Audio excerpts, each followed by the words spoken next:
Kumusta mga kaibigan? Sa channel ni Weller, ipapakita ko paano gamitin ang Android o iPhone bilang mikropono sa computer. I-download ang Vomic app, buksan sa phone at iwanan.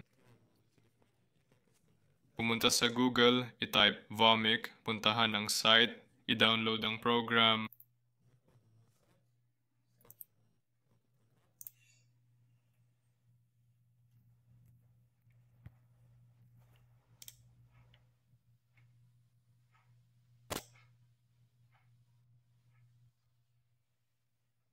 Buksan ang installer.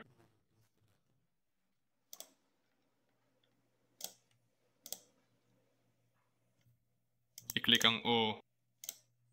Pumili ng wika. Ingles ang akin.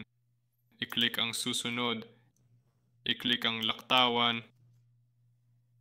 I-click ang magsimula. I-click ang OK. Susunod. I-click ang I install. Ayun. Na-install na natin. Ayun. I-restart ang computer. Di ko gagawin. Buksan ang program. I-click ang sumali o kumonekta. May connection sa Wi-Fi. Pupunta ako sa phone. I-click ang mga setting.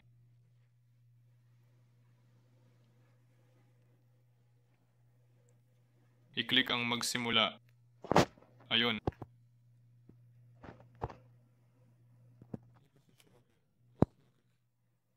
Pagka-click ng start, makikita ang IP address. I-type sa computer.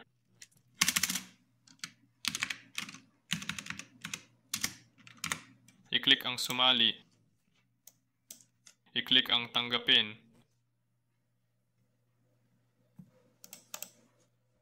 Ayun. Nakakonekta na. Gumagana lahat. Sa OBS o Discord, piliin ang mikropono.